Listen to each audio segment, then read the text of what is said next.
ना गरीब से, केहू प्यार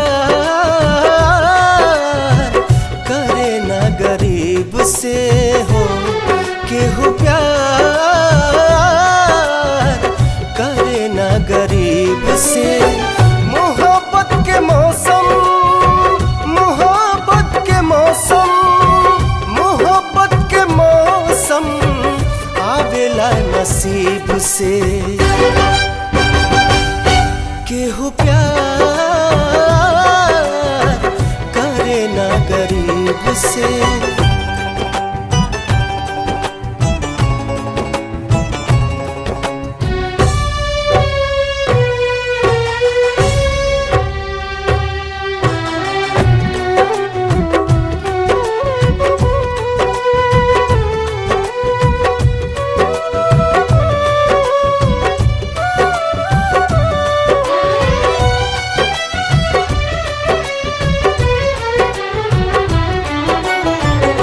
दौलत के आगे चलेला न दिल के, मुरझा के सूख जाला बहुत फूल खिल के।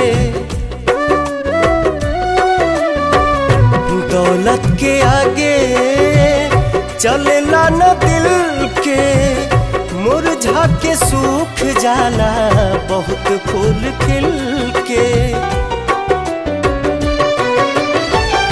देखले बनना, देखले बनना, देखले बनना ई माजरा करीब से। केहू प्यार करे ना गरीब से।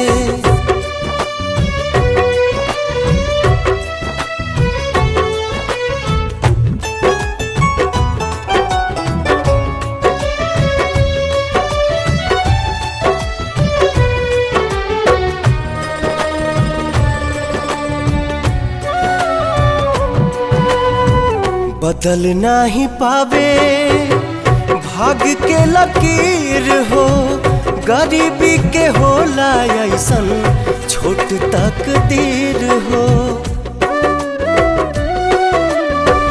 बदल नहीं पावे भाग्य के लकीर हो, गरीबी के होला ऐसन छोट तकदीर हो।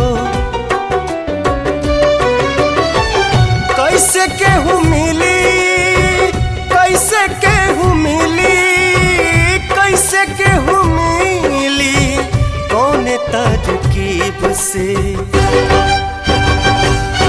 केहू प्यार